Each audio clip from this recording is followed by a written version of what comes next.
setelah ayah mereka hilang diculik. Inilah sepenggal cerita dari keluarga para jenderal yang diculik. Komplotan Gerakan 30 September. Pada dini hari tanggal 1 Oktober tahun 1965, dikutip dari buku Kunang-Kunang Kebenaran di Langit Malam. Pada tanggal 1 Oktober tahun 1965, saat fajar menyingsing, langit memerah di ufuk timur, meskipun merupakan pertanda datangnya hari baru. Namun hal ini tidak terasakan oleh keluarga para jenderal yang diculik pada dini hari tersebut. Tak sesuatu pun terasa menyegarkan dan menggembirakan di sekeliling kami. Semua hal terkesan muram temaram, mengguncangkan pada semua yang ditatap, pada keseluruhan yang ditemui. Seolah-olah hanya tertempel sebarisan tanda tanya besar, yang misterius dan menghardik. Di manakah ayah kami? Masih hidupkah mereka? Mengapa mereka diculik dan dibawa? Mengapa mereka ditembak? Siapa pelaku tindakan keji itu? Untuk apa mereka begitu? Tentu saja, untuk sebagian besar keluarga para jenderal, pertanyaan-pertanyaan itu hadir menghantui bagi Yanti Nasution, putri Jenderal Nasution. Sudah barang tentu dihadapi tanda tanya yang berbeda. Yanti tahu ayahnya luput dari maut dan penculikan. Namun, adiknya yang tersayang, Ade Irma, kena terjangan sejumlah peluru komplotan penculik dan Pierre Tendean, salah satu ajudan ayahnya yang begitu dekat dengannya, dibawa berlalu oleh segerombolan pasukan Cakrabirawa yang datang menyerbu. Di manakah ayahnya kini? Di manakah Om Tendean? Bagaimana kondisi Ade? Akan sembuhkah dia? Mengapa rumahnya diserbu dan ayahnya dicari-cari? Begitulah pertanyaan yang berkecamuk di benak Yanti Nasution pada pagi hari tanggal 1 Oktober tahun 1965.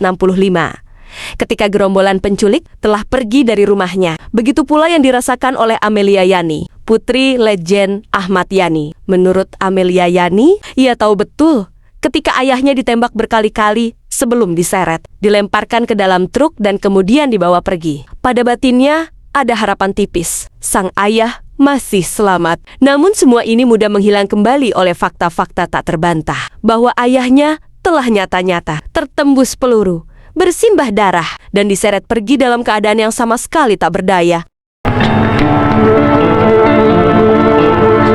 Masih menurut putri Legend Ahmad Yani itu, setelah peristiwa penculikan itu, rumah di Jalan Lembang dipandang tak lagi aman dan nyaman untuk ditinggali. Atas saran Pangdam 5 Jaya Brigjen Umar Wirahadi Kusumah, seluruh keluarga hanya selang beberapa waktu setelah G30 SPKI mengungsi ke Pasar Minggu di sebuah rumah kecil dan berkebun milik Jenderal Mariadi. Di sini tak ada listrik, sementara di sekitarnya hutan dan ladang terhampar luas menutupi Cakrawala. Sejak jam-jam pertama di tempat baru, ibunya, kata Amelia Yani, tiada henti-hentinya menangis dan berdoa di dalam kamar, ditemani oleh Ibu Mariadi dan sahabat karibnya. Ia tak pernah keluar kamar. Ia sangat pesimistis mengenai nasib sang suami. Suasana batin yang sedikit berbeda dengan anak-anaknya, karena ia tetap menyisakan harapan bahwa ayahnya masih hidup. Dari kondisi di tempat kejadian, kami mengharapkan bahwa 7 butir peluru yang diberondongkan ke arah Bapak hanya mengenai tangan dan kakinya, bukan jantung atau paru-paru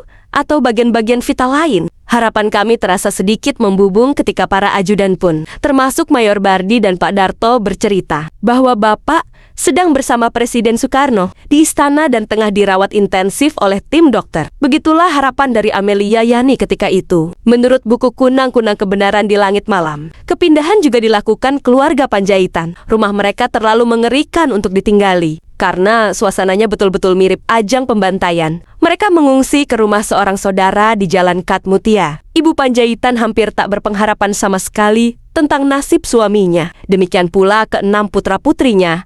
Kesaksian Catherine Panjaitan begitu juga, di mana dalam posisi berdiri tegak sedang berdoa. Ayah mereka ditembak tepat di bagian kepala, berakibat serpihan dan limbahan darah di mana-mana. Lalu tubuhnya diseret menuju pintu gerbang, dengan meninggalkan bekas lintas bersimbah darah, merah pekat dan kental. Setiap keterangan yang menghibur dari para ajudan, atau dari sanak famili, atau dari secercah prasangka, baik di hati mereka sendiri, hanya sedikit saja menenteramkan hati batin sekelam ini. Juga mendera keluarga Jenderal MT Haryono. Mereka pindah ke Jalan Haji Agus Salim, kediaman orang tua Ibu MT Haryono. Mereka memutuskan untuk pindah, walaupun kenyataan ini sama sekali tak meringankan bayang-bayang mengerikan dalam pikiran mereka bahwa Jenderal MT Haryono kemungkinan besar telah tiada, bahwa kemungkinan besar ia telah meninggalkan mereka semua. Pada pagi hari tanggal 1 Oktober itu, harapan yang lebih besar dimiliki oleh keluarga Jenderal Suprapto dan Jenderal Sutoyo. Sekalipun keluarga Jenderal Sutoyo mengungsi ke daerah Kebayoran tempat tinggal kakak kandung Jenderal Sutoyo, yakni Dr. Sutopo, menjadi tempat tinggal sementara bagi mereka. Di lingkungan ini, para ibu maupun anak-anak lebih dihanyutkan oleh arus-arus pemikiran bahwa Jenderal Suprapto dan Jenderal Sutoyo masih hidup, sekalipun tetap dihantui oleh berbagai kecemasan. Mereka menyadari bahwa keduanya dibawa berlalu dari rumah dalam kondisi sehat walafiat tanpa dipukul, ditusuk atau ditembak terlebih dulu. Keadaan yang hampir serupa berlangsung pada keluarga Ibu S. Parman. Sementara keluarga Jenderal Nasution pada saat yang bersamaan berkumpul di Rumah Sakit Pusat Angkatan Darat RSPAD. Istri Jenderal Nasution atau Ibu Nas dan Yanti sangat cemas dengan kondisi Ade Irma yang tertembak dan Kapten Tendian yang dibawa pergi. Mengenai Jenderal Nasution sendiri, mereka percaya hampir sepenuhnya bahwa ia sudah ada di lingkungan yang lebih aman. Sampai akhirnya, harapan keluarga para jenderal ini menipis dan kian menipis sebelum kemudian punah sama sekali. Dan khawatiran yang membuncah jadi kenyataan. Ayah mereka telah pulang ke haribaan ilahi. Mereka semua tewas akibat kekejaman yang dilakukan gerombolan G30 SPKI. Hanya butuh waktu 4 hari bagi keluarga para jenderal untuk tahu kenyataan yang meluluhkan dan meremukkan hati itu. 4 hari yang betul-betul syarat ketidakpastian, keprihatinan, kecewa, siksa, harapan dan doa. Kawan-kawan sekalian, terutama rekan-rekan yang sekarang kami sedang lepaskan. Bismillahirrahmanirrahim.